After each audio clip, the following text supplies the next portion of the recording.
Yeah, after the advance, I was like, hey, this thing is serious now. Like, I got paid, you know, and I was just doing this thing because I love it. But now there's money involved. And then I started to take myself serious, you know, and then I started hustling equipment. I was like, okay, now I need my own equipment. So I started visiting studios, different studios. I started collecting the BPM magazines. I started check out like what gear am I gonna need, you know? Yeah, so yeah, basically it's more like self-taught, but I did a 1-year course, you know, in 2003 at Athlone Tech. There was a school called Professional Music and Performance Technology. So I went there for like 1 year, you know, to learn about music, like instruments, about stage dynamics, you know, and a lot of things. And I can say I learned a lot, you know, from there. But it's more like self-taught, because when I got there, I already had, you know, like a basic and an insight to production, you know. When I started producing, there weren't a lot of producers at that time.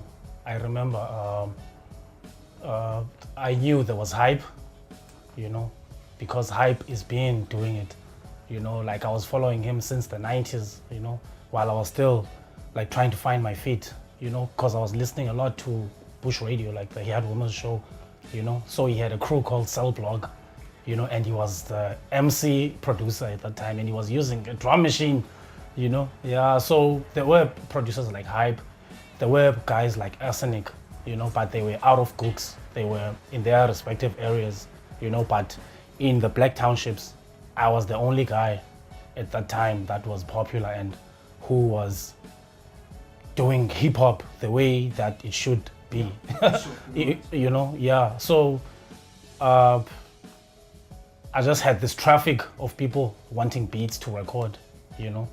Yeah, so yeah, it was a beautiful journey, you know, because I met up with so many people, you know.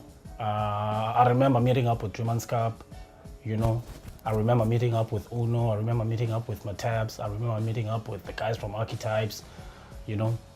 So I met up with a lot of people from Kailicha or Rattex, you know. So at that time, you know, like the workload was too much, you know. It was too much because I wasn't focusing on one crew. I was focusing on many people. It was like I'm doing a compilation all the time, you know. At that time, I was using desktop speakers. I was using desktop speakers. I was using Fruity Loops 2 or Fruity Loops, you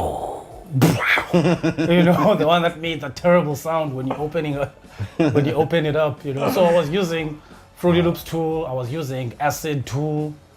I was using SoundForge. SoundForge, I think it was 3. SoundForge 3. I don't remember, but it was, you know, just, you know, it was just a PC basically with cracked words, you know. And then from there, I got the system, you know, from Korianda to use it as an amplifier. So I hooked it up with the PC, and then the sound was at least, you know, much better. To find Planet Earth, you can find me on Twitter at Planet Earth Only, one word, and on Facebook, Dre Day, 2 words. On SoundCloud as well, you can find me as Dre-Khagaza, Racaza. That's my surname. That's how you connect with me. I'm not gonna give out my cell number.